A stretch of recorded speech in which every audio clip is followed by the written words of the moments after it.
Okie doke. So it's interesting. When we first started, it was mainly evaluators on, and now I think we have more of a mix as everyone's come in the room.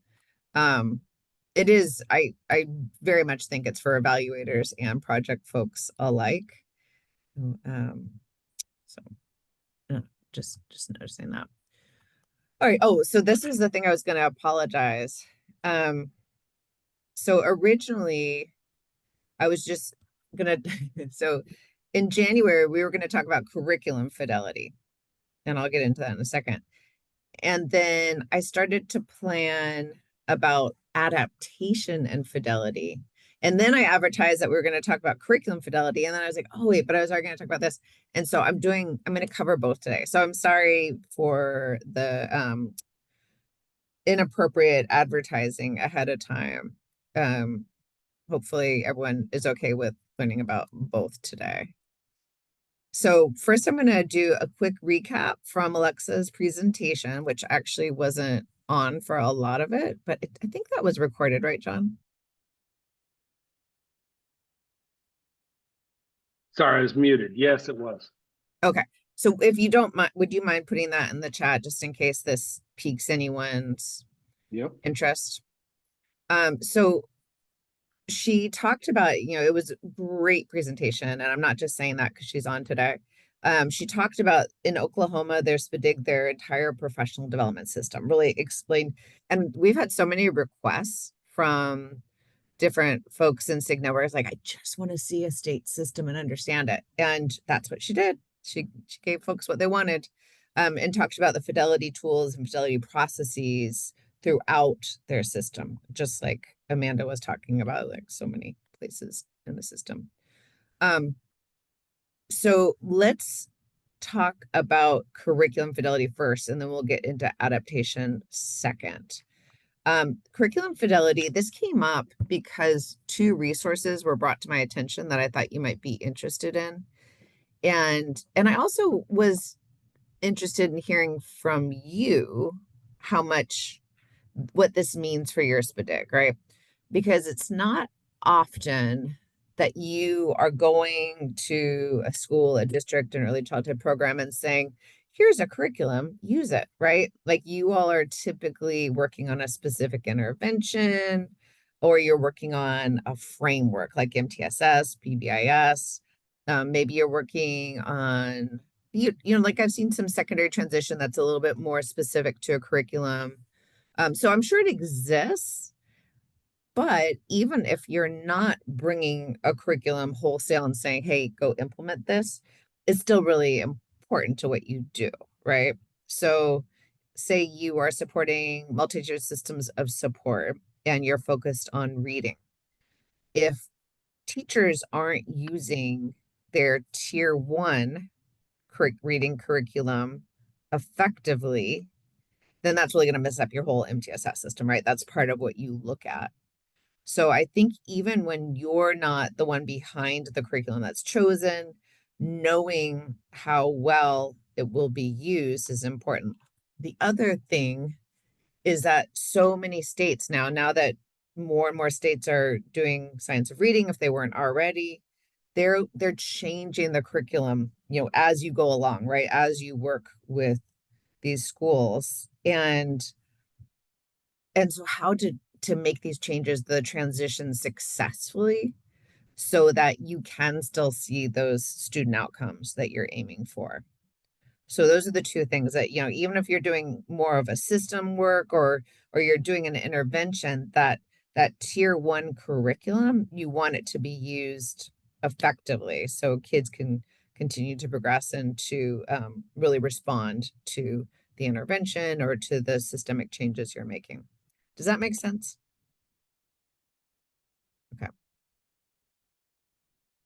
So I just wanted to take us back. This is a couple of years to some of the challenges that folks in SIG Network raised when it came to fidelity. So there's motivation and cognition, right? So, and they're connected. Do folks understand what you're trying to do? And are they motivated to do so? So that was back to the buy-in comment. And then lack of time, obviously, internal communications. That goes back to kind of the cognition and also coherence. Like, do folks understand where it all fits together, what their role is in it? And then another fidelity challenge was having a fidelity tool that works. So these were the main ones. I just wanted to bring us back to that as we think about fidelity, um, curriculum fidelity, these challenges that might play a part in that. So now, like I said, I am interested. Do you capture curriculum fidelity at all? Or does someone capture it and you use those data with your SPDIC? And feel free again to use your mic, share it in the chat, or share it in the chat.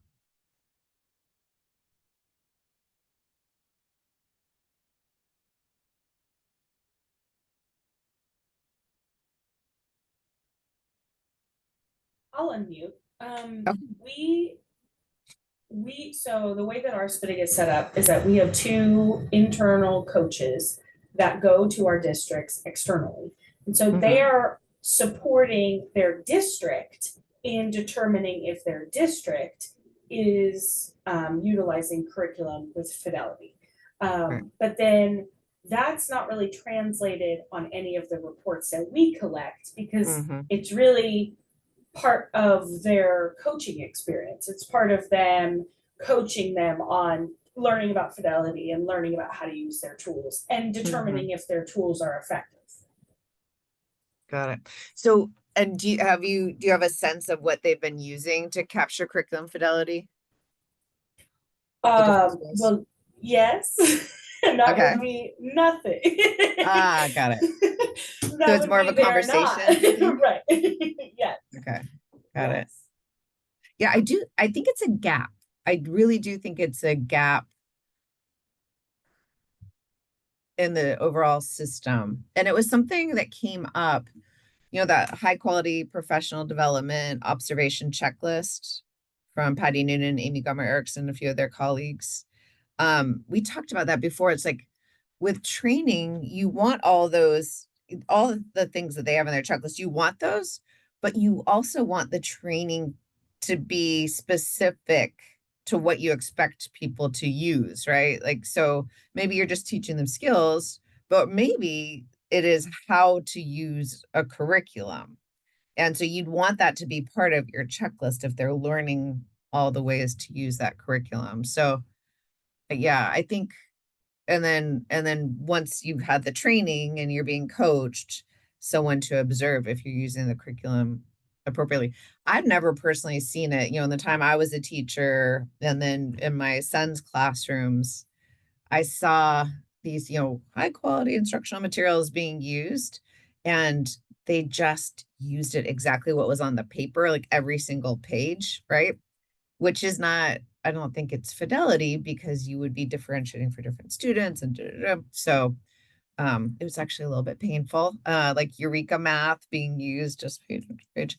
Um, so I see a need for us to be thinking about this, but I think again, back to my earlier comments, I think it's kind of new terrain, right? So if the SPDIG starts being more focused on it, we'd mainly be on our own. So let's see. I just want to make sure I'm getting all the comments. Not yet. With TFI. Okay, yeah. So it sounds like which is what I thought, that it's not being done generally by the SPDIGs or the folks they're working with. So two resources that might be helpful for you. One is the Curriculum Implementation Change Framework, or CICF, and that's from Columbia University. And then this one is Assessing English Language Arts Curriculum Shifts, a practical guide for measurement and progress monitoring. I was talking about there's a science reading shift, so I think it's especially helpful because there's so much of that going on. And then the curriculum implementation change framework is more generalized, although I think probably the ELA curriculum, you could think about how to use it in other instances. So what I'm going to do is share those two resources, just give you a taste of it.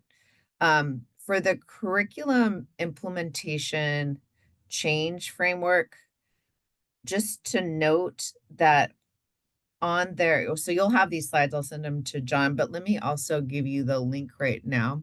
You have to, I have the whole framework because somebody shared it with me, but you do have to request that the folks at Columbia give it to you. So you can see an overview on the website I'm about to give you, but to get the framework itself, you have to, the very bottom of the page, it tells you who to request it from. And I'm going to go ahead and give you the other link now so I don't forget to. Okay.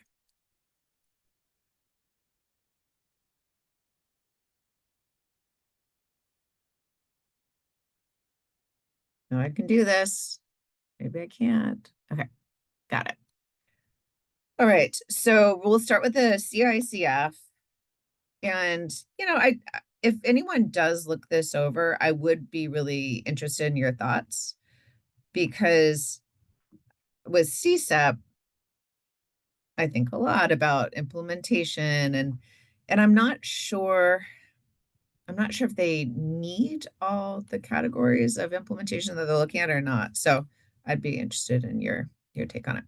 So this is the framework.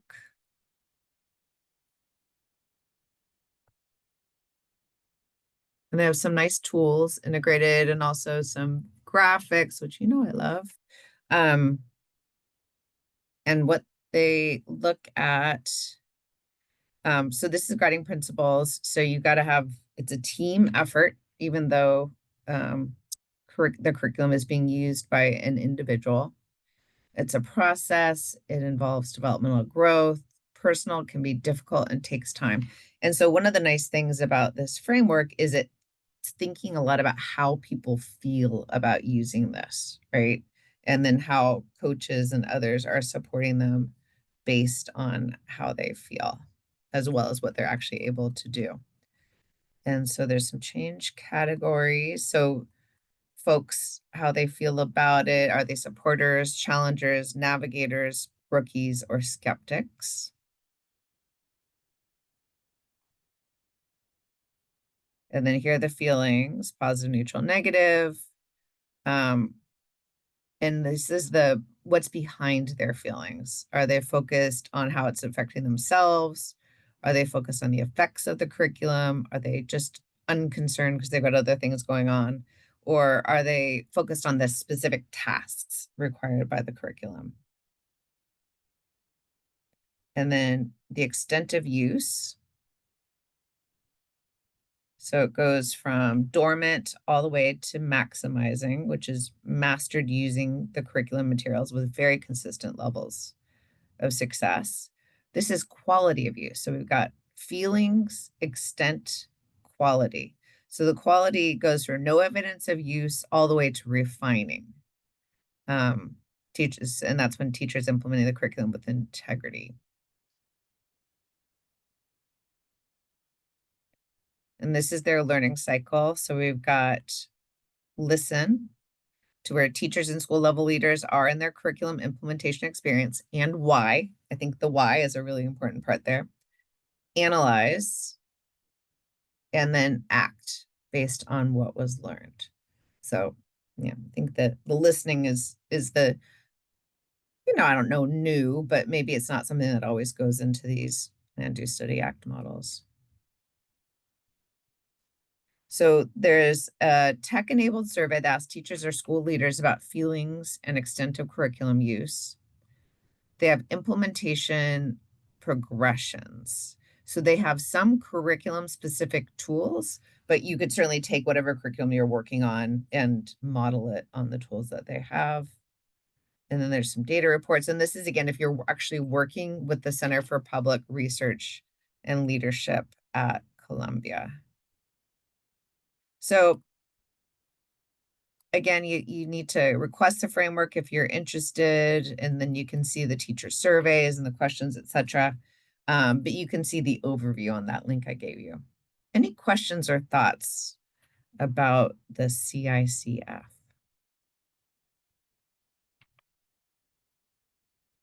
But is there anything about it that might be useful to you or sparked a new thought?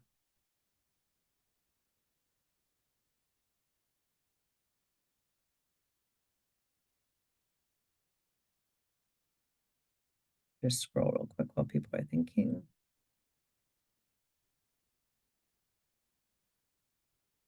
So teacher survey, leader survey about the curriculum, of course. And then implementation progression. I'll just give you a flavor of this. So this would be for English language arts, K through 8.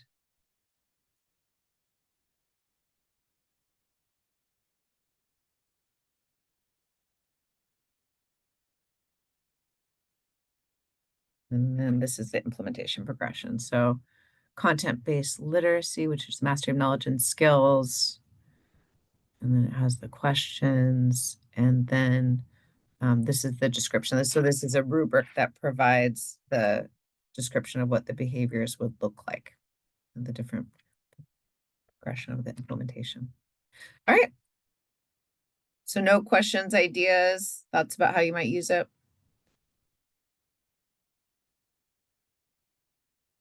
All right, so let's take a look at the other tool. And this is from Ripple. So research partnership for professional learning. And we look at their reports. So if you read the SIG Network newsletter, whenever they have a new report, I typically include it because it's about professional learning or professional development, which is what we do. So I already gave you the link to this page. And then from there, if you download the toolkit,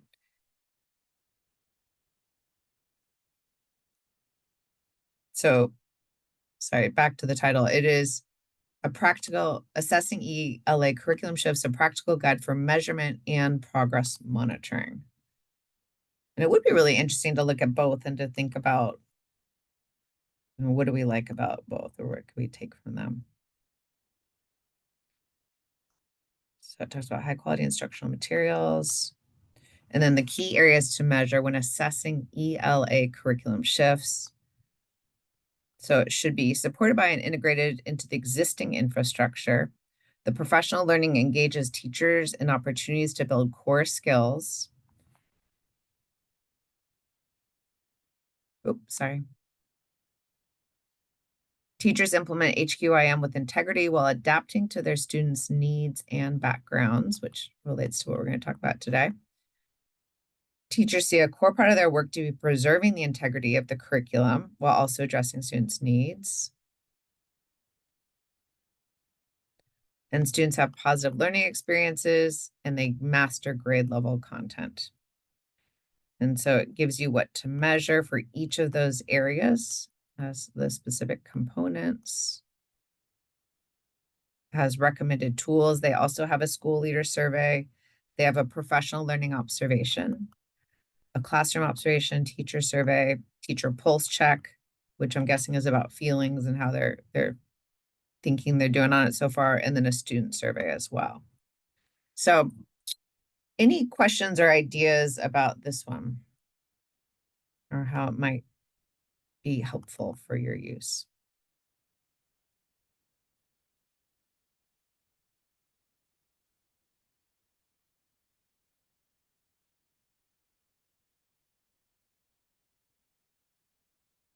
Jennifer, I think Mhm. it's really hard for one tool to capture all of the elements of fidelity that could be assessed Mhm. from any curriculum. So, I mean, these are valiant efforts to do just Yeah. that. So, Yeah. I mean, some of them seem like really overarching and broad, which in a sense is good, because it needs, if you want it to be usable, across the nation or even the world, Yeah. it has to be able to apply to any curriculum, I guess ELA curriculum in this sense. I think sometimes what people think when they think of teacher fidelity to the curriculum is, are you saying all the words and phrases exactly how the teacher book tells you to do it, things like that. So I appreciate this broader approach to it and how it helps Yeah. people Yeah. think. Good. Good. Thank you, Jenny.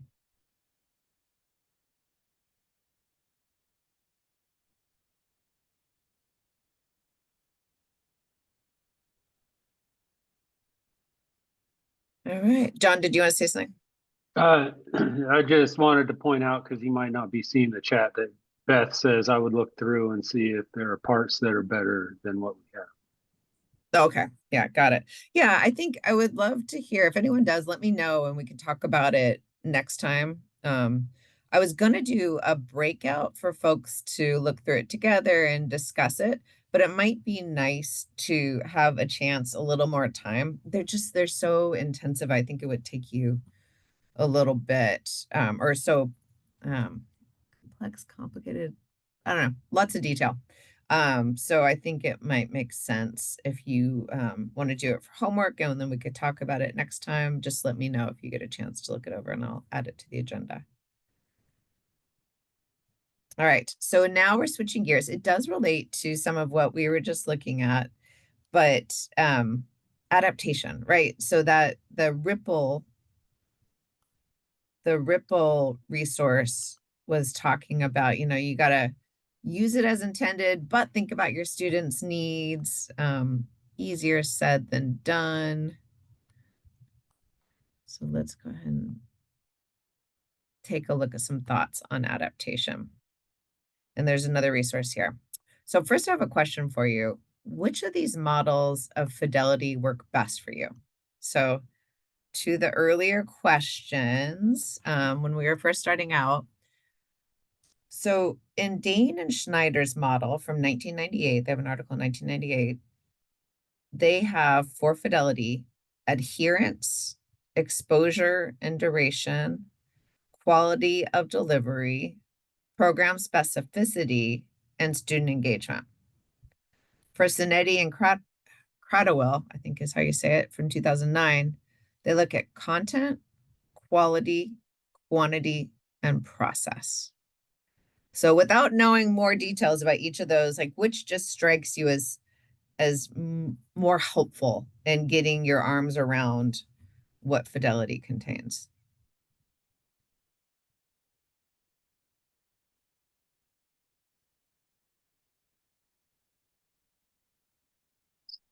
3, 4 call outs to Yeah. Dane and Schneider in the chat, Jennifer. Yeah. I tend to gravitate towards it just because of this student engagement piece, beyond what Sinetti Craddock will call out. Right. All right. Good. Yeah. And also, it's a little bit unfair. We probably have a bias because Dane and Schneider is the model we've used for a few years now. I mean, I've always kind of had it in the back of my head, but we've been looking at it for a few years now. So, right. So here it is. Dane and Schneider, this is their model, and the National Center on Intensive Intervention went and took that and made it into a graphic. So which of these elements have the most to do with adaptation in your opinion? So when you think of adapting a program or intervention, which of these aspects do you have to think about the most when it comes to adaptation?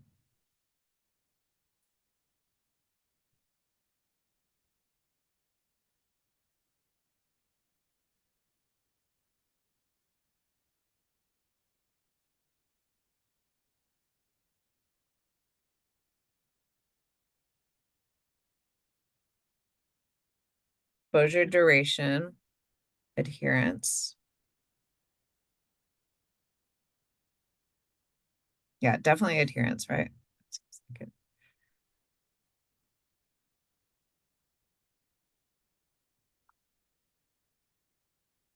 Yeah. Trina, can I ask you if you wouldn't mind? Could you talk about the specificity and how you think about it? It's the one just recently I had an aha moment. I was reading something and I thought, oh, program specificity, now I've got it. But then I kind of lose it. So would you mind sharing with us what you think about specificity and adaptation?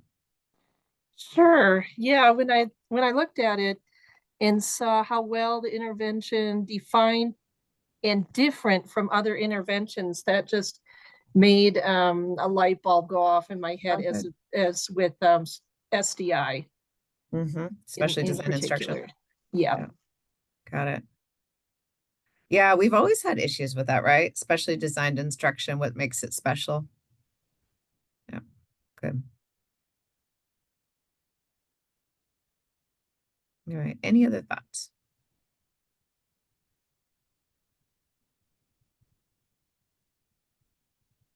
Jennifer, Mhm. when I look at it, I almost would say that adherence would be, the trickiest one to make sure everybody does it. But I think that that kind of goes hand in hand with quality of delivery, just because the skill set of so many teachers and the Mhm. attitudes of so many teachers, even though they might have the skills, Yeah. are so widely varied that trying to get a human being to adapt when they don't want to adapt, I think could be really tricky. That's the wild card Yeah. there. So I look Yeah. at that one and think, oh, people, you Yeah. know. Yeah. That's great.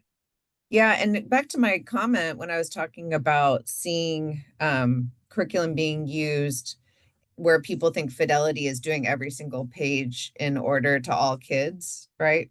So quality of delivery, that would not be a great quality of delivery. Yeah, and probably not even adherence. So there's probably a teacher's guide that says not to do that, that they haven't read. Good. Okay. A couple other things to think about. So, CSAP has a chat bot now that I've used actually quite a bit.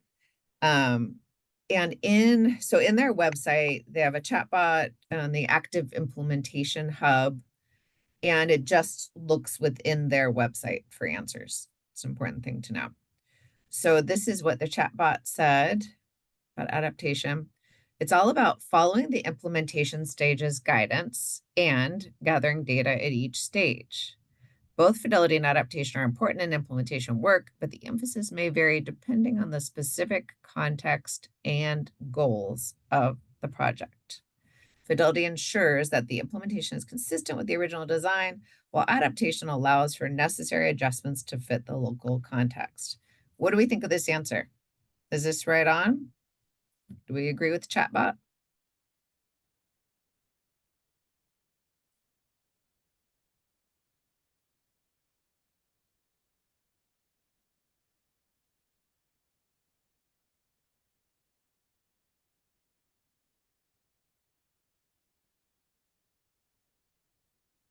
I love the last little tidbit. I think that sums it up pretty well. Yeah, What yeah, fidelity that is is and really what helpful. adaptation is and how they work together. That's really helpful to contextualize it. Yeah, I agree. Yeah, it was interesting. To me, the part I wasn't sure about, I thought it could be true, but I'm not sure, is that it's all about the implementation stages. Like, is that all it's about? I don't know. But I liked the second little paragraph, and I liked the description at the very bottom. All right. So here's another resource for you all, and I'll go ahead and I'll put it in the, actually I'm gonna stop sharing so I can give it to you right now. I'm gonna go ahead and put the link into the chat. So this is from it used to be the Office of Innovation and Improvement, the Effective Innovations in Research. Have you all heard of those grants before?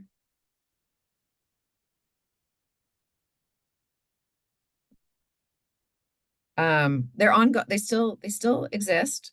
And they have a contract for technical assistance. So, John and I provide technical assistance, and other experts come in, etc. They have a much bigger contract for technical assistance to their grantees. These are research grants, and kind of all different sizes. But one of the things in their technical assistance, they have subcontracted folks to talk about sustainability and implementation supports, and in this case, fidelity and adaptation. So just a little background on what this is from. Yeah, I thought it was pretty interesting. So I thought I'd share some of the findings for you.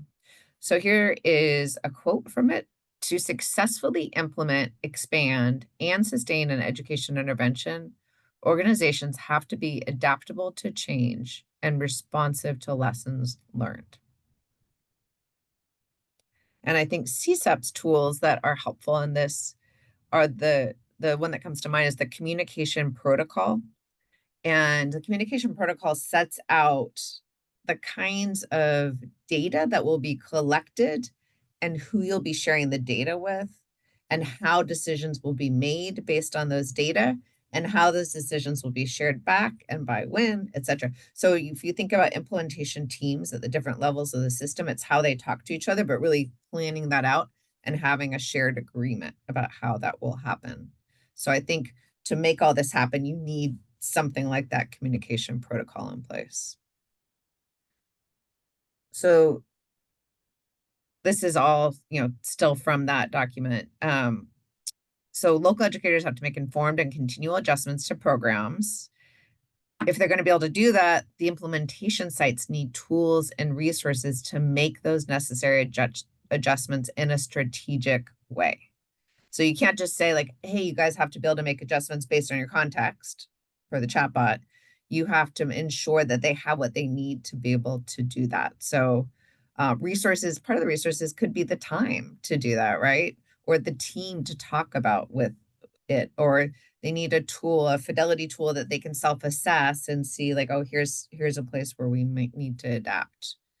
And so the EIR grantees, Effective Innovations and Research grantees, said, how can we authentically support local sites in adapting our program while maximizing program outcomes?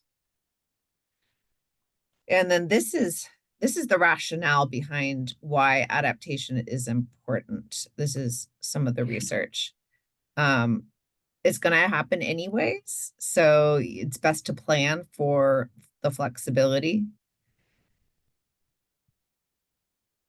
Sometimes there are going to be local circumstances that you have to respond to. I mean, if we think about a big local circumstance, COVID, right? Like that was changed the context completely, really had to make some adaptations. Cultural program adaptations can have a positive impact on site recruitment and retention. And I think about PBIS and how schools create their own school-wide expectations.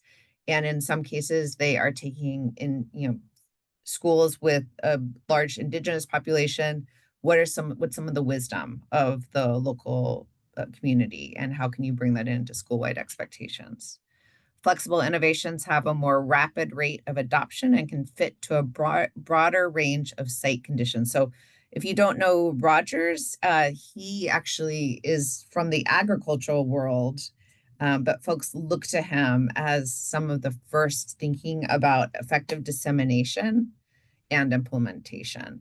And so that was his findings over time when it came to agriculture, but we use it in other fields.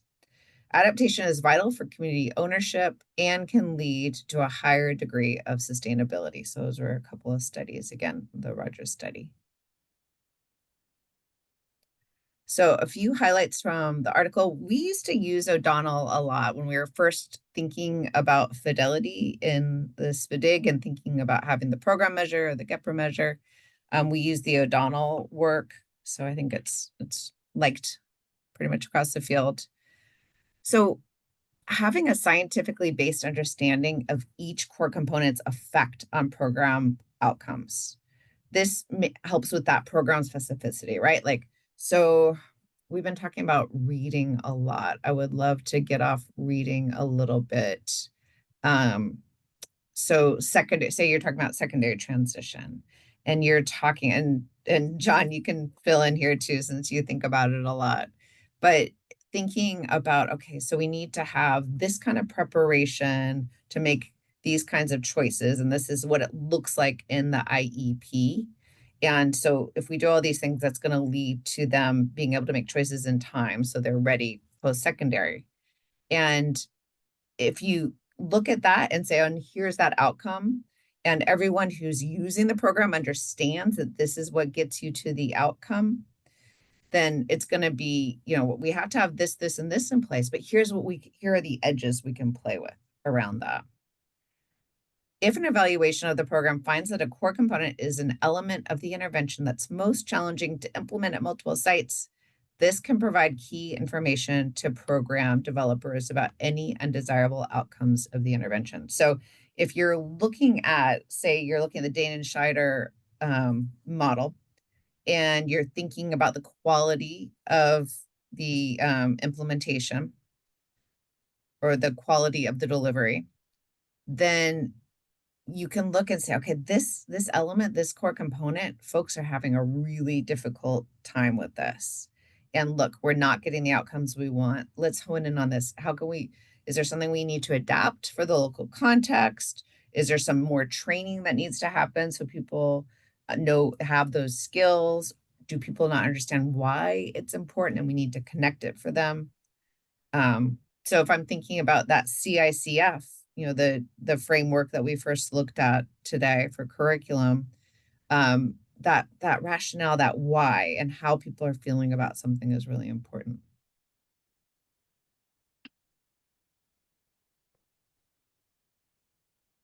So fidelity and fit, we just looked at a really nice definition before. I don't want to read this to you, but why don't you go ahead and read the right side to yourself right now, and then let me know if there's something in there that wasn't well substantiated in the original chatbot descriptions we read.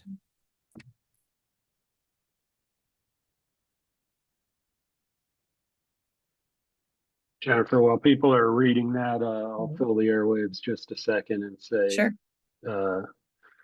I kind of think about these core components, looking at them and seeing, okay, maybe here's a sticky component, meaning sticky in that it's difficult for people to adhere to across different settings, and that's an opportunity as a intervention designer or curriculum designer to kind of do a functional analysis of that component and break down the steps, because as we know in special education, almost everything can be broken down into yet smaller steps to find out where a sticking point might be. Great. Excellent. Very good. I think I've thought about that or read about that. So you might be bringing something new to the fidelity conversation. All right. Does anyone see anything new and different in the fidelity and fit aspects that would be useful to them?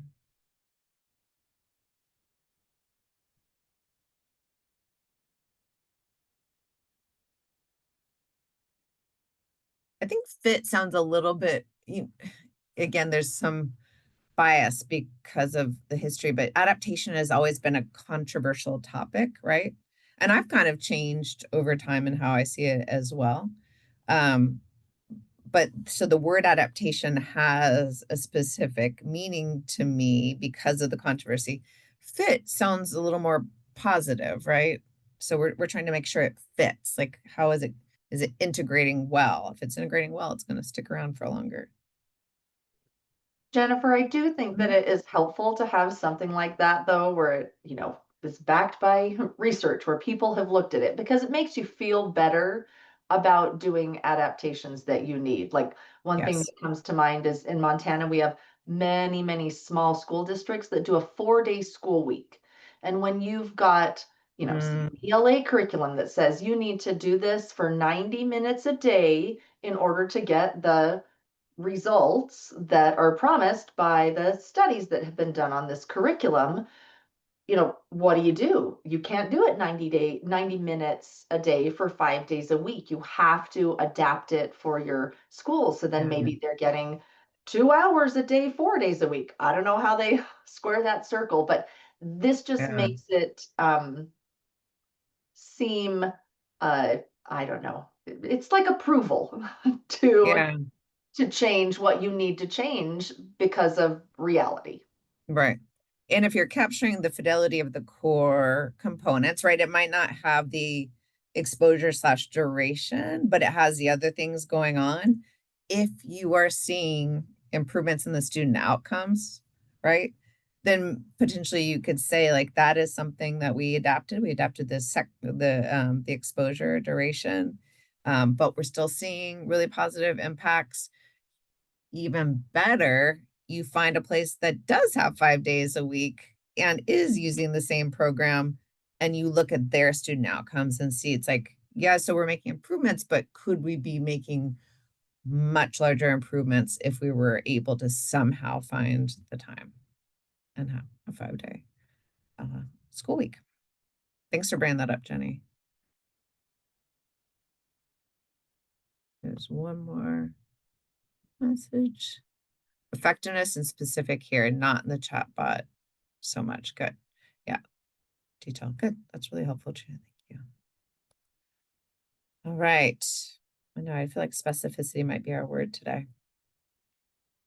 So that article, again, that same article, Walking the Tightrope, defining your core component, the planning tool. This is an old tool that CSEP no longer has up on their web, the Active Implementation Hub. And so I went ahead and found the practice profile lesson that you could take, but added what they had in the paper. So you describe the core components, their contribution to the desired outcomes, what does proficient practice look like, developmental practice, and unacceptable. And the more you're going out into schools or early childhood programs, the more you see this like, this isn't, we're seeing this happen and it's not what we want. And then you can use a good example here so that if people start to go down that road, be like, so this is an unacceptable variation. We can't do that. But let's work toward this proficient practice that looks like this.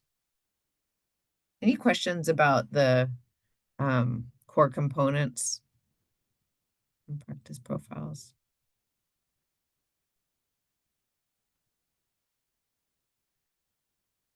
So this is something that quite a few SPDIGs do. So is curious, have you created a practice profile before? And if you have, what benefits did it provide you? And while you're doing that, have you created a practice profile before? If yes, what benefits did it provide you? I'll go ahead and put the link to that lesson that I just shared.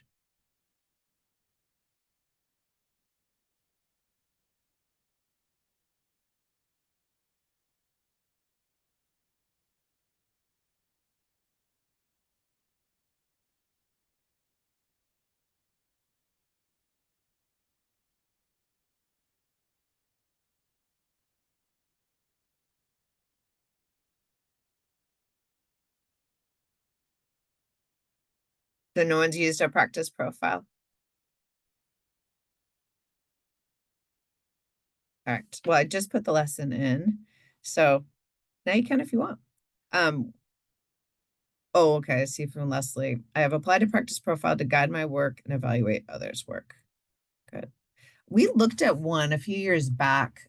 Michigan had created it was a coach's practice profile. Or no, it was evaluators, an evaluator. So they were, developing evaluation at the district level. And so not just from the state level, but creating evaluation skills at the district level.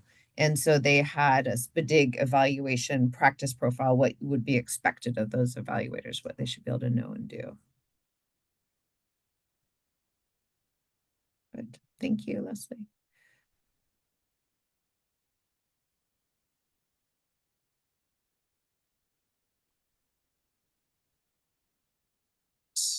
Jennifer, Jenny just put in the chat, Montana has practice profiles for all 3 tiers. Okay, great. Good. Yeah, I think it's a good, so what was a benefit you found, Jenny, from doing those? Well, it was kind of like a rubric of expectations, and just like the kind of like the DCA and the Mm-hmm. DFI, and some of those have like, in place, partially in place, not in place. It's kind of like that. I think it gives Mm-hmm. schools the ability to look at, oh, do we have this essential component of tier 1 in place? This is what it would look like. I mean, it's not exactly like that, but that's the Yeah. basic idea of it. So I think for us, it just functions in that way. They can look at it, schools can look at it and see where they're at in our case with all of the essential components of MTSS at tier 1, tier 2, or tier 3. So Mhm. we sometimes go through it with them a little bit, but it's mostly just for them to look at and Yeah. just kind of figure out where they are. Yeah. Self-grading kind of thing. Yeah. Yeah. Good. Thank you for sharing that. So let's talk about planned adaptation choices. So there is uh, Doug Fuchs. Does everyone know who Doug Fuchs is? Reading researcher. And they also created PALS. I think it's called PALS, right? Where it's like a peer tutoring situation for reading. Has a lot of research behind it.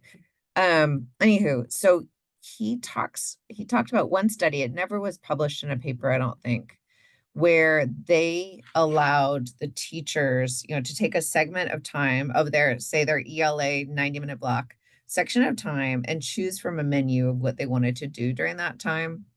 And that implementation went up significantly once they started doing that. And I think we still have a ways to go in studying choice, autonomy, that kind of thing, and what it means for fidelity. But there seems to be some indication that when folks are able to have a say in what's happening, they have more buy-in, right? So here are some examples of the ways to include choice as a planned adaptation. So thinking about what choices currently exist for your professional development or professional learning participants. So they could choose from a menu of interventions that have been approved that they know how to do or will have an opportunity to learn how to do. They can design their implementation and action plans with a team of their colleagues. So they're looking at the data where things are now for their students and what they've been up to in terms of their implementation. And they're like, okay, so what core components do we really want to focus on improving that we think will have this impact on student outcomes? So UDL, Universal Design for Learning, they can think about different means of how students can engage, how can they represent their learning, what kinds of expression. What other choices could you give your participants, your SPDIG participants, that might be adaptations, but may help to improve child outcomes?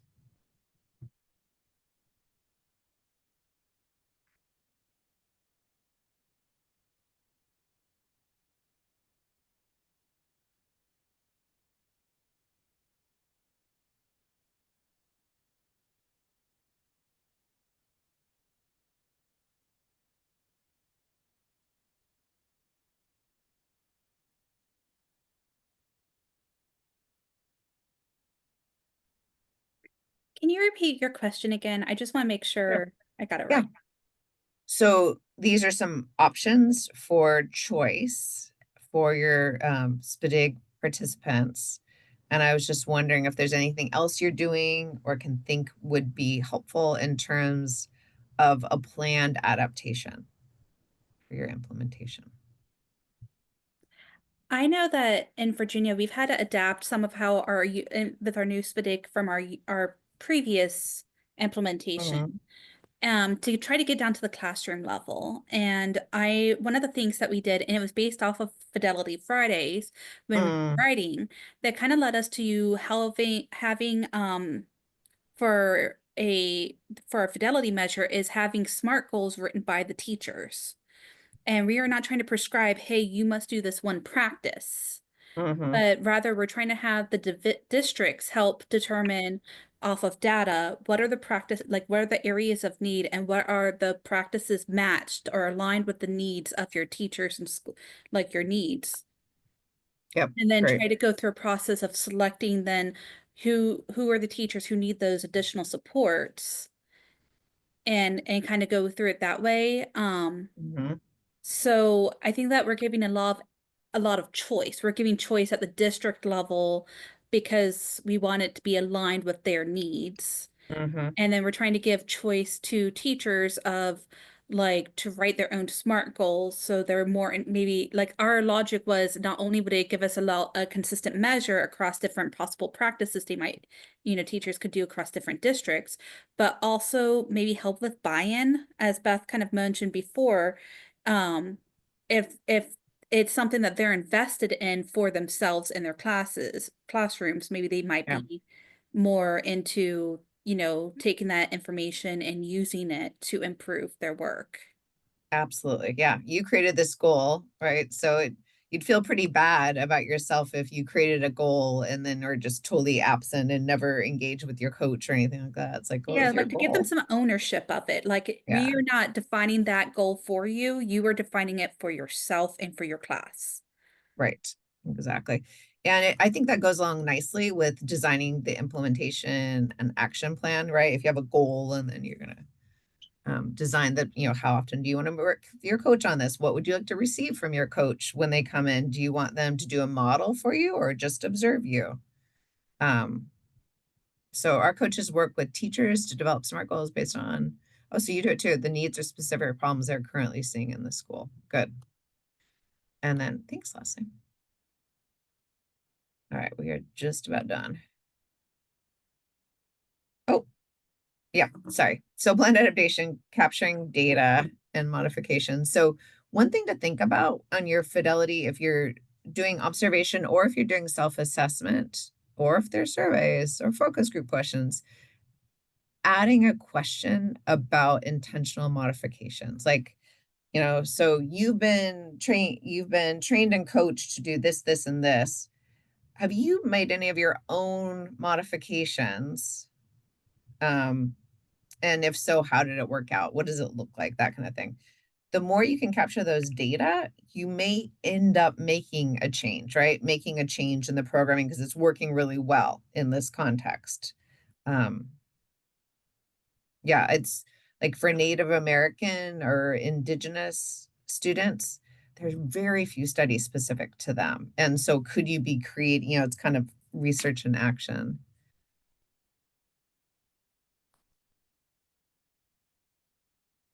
Note section on a form. Good. A good way to measure goals. Yeah. Okay. Well, this is hopefully it was helpful to you all to go through this conversation, even though it was unexpected, the second part of it. But please do let me know what else you want to know about adaptation, what do you want to delve into, if you want to share a problem of practice, and then also the curriculum fidelity, if you want to look at those resources and then discuss them as a group next time. What does it mean for your work? There's always a curriculum, right? Like something's being used, maybe not with PBIS and behavior, but when it comes to academic content, there always is, right? All right. Well, thanks, John. Thanks, everyone, for pitching into the conversation. And we will see you next month, if not before. Thank you, Jennifer. Yeah, you're welcome. Bye.